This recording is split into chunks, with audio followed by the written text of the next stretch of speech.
So Download talked about his book, FU Money, which the name of that book catches my eye. So I definitely got intrigued, and so I watched his interview, his speech in front of his audience, and he had some really good points that I wanted to go ahead and create a video. So he inspired this video, and I'm gonna just tell you a little bit about Download here.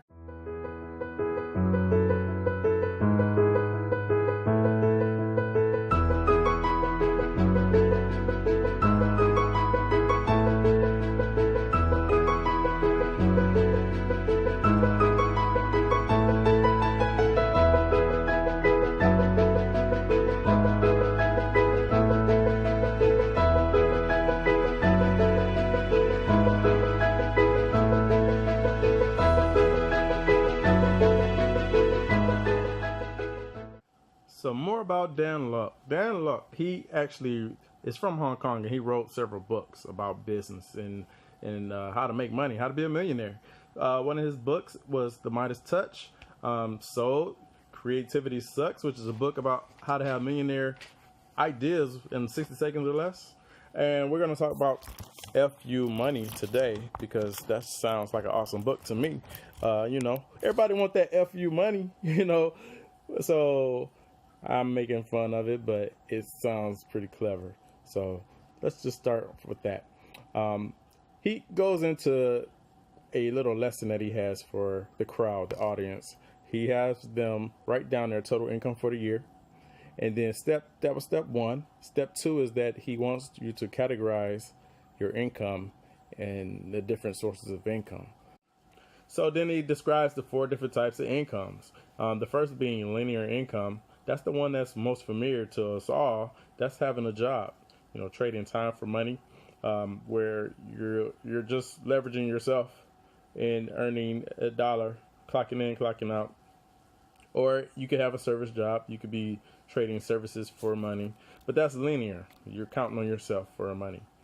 Number 2 is leverage income. Is when you're leveraging other people. It's like building a team and making a percentage off of their efforts. It's no longer relying on yourself. Number 3 is passive income. That's kind of self-explanatory, right? Renewals, interest-based residuals, collecting rent, things like that. That would be passive income. And then number 4 is windfall income. That's appreciation of real estate, stocks, winning the lottery, windfall income. So he wanted the group to categorize how they're getting their money. So the next thing was to draw a chart. And as you see, the first category was linear, second category was leverage, third category was passive, fourth category was windfall. And once your chart looks like this, you could say F you to things you don't want. Do you get it? Picture these as fingers. I know, right? But that is the cover of his book. Another one of his points is that school, it only teaches linear, how to have linear income. It doesn't really teach you how to be a business owner or have passive income. Those different types of ways of earning income. Historically, it's created by companies that wanted to create more worker bees, right? There's nothing wrong with that, but it didn't give an option, right? You didn't have an option. If you wanted to learn how to start a business, you had to go and seek out more education to go learn how to start a business, or to, some people don't even really know what passive income is, and that is a possible thing. He makes a good point that passive income doesn't mean it will automatically last forever. You have to maintain it. It's a lot of hard work, and it doesn't happen overnight. So you really have to put in the effort into making that passive income work. Because most of the successful people have grown their businesses to the point where they are getting passive income from it.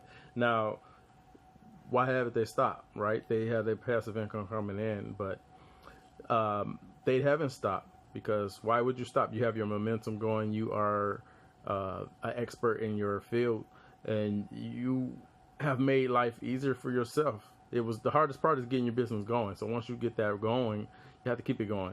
Now, if you were to sit down and stop and retire, there's many people out there, other companies that's going to want to try to take your clients away. Are always actively trying to take your clients away, which is going to kill your passive income, correct? So his point is that these top names, top businesses, they're not going to stop. They have retired into their business. They keep pushing, keep trying to be innovative to keep their business going and keep their passive income growing. They don't want to let the smaller guy edge in and knock them off the totem pole. And there's a saying about, do what you love. But what if there's no market for what you love? What if it doesn't bring a value to the marketplace? So it's not about do what you love. It's about love what you do. Because if you love what you do, or if you grow to love what you do, then you're going to invest your all into it and work really hard at that. So if you are doing something and you just know that it's just not connecting with you, then that's when you're probably realizing that there's no way that you're going to be able to love that or put your all into it. So love what you do. And also adding to that, he says people chase different industries. Real estate creates millionaires, so they run to real estate. Insurance, they run to insurance, so they run into whatever they feel that is the next hot thing. But it's not about going to different industries. It's about loving what you do, being professional in it, growing your customer base, and bringing value to the table, being an expert in your field. So love what you do. You're doing something right now today. All right. What creates passive income is persistence and ongoing cultivation. A major point that resonates with me is he asked the question, what does it take to feel wealthy? Now let's pause on that for a moment and think about it, because that's what a lot of us go through, right? What does it take to feel wealthy? Have you ever asked yourself that? You have a ton of money and not still feel wealthy because you are still running around in scarcity, thinking that it's going to evaporate. Or you could be the next guy that has a lot less than that and still feel wealthy because he has gratitude for what he has. Now, which one of those people are you? What's the simplest state of mind? You can easily create more with a mindset of abundance and enjoy the journey. Or you could chase that rabbit of scarcity and always hope for more and not enjoy the ride, not pay attention to what you're doing right. And once you catch the rabbit, you might not even be satisfied. Maybe for a short moment, but now it's on to the next rabbit. So you're always hunting. So what is wealth to you? Well, that's all I have for today. Thank you for watching, and hopefully that you will subscribe and come and check out the next videos. I will definitely keep a regular schedule. So take care. See you next time.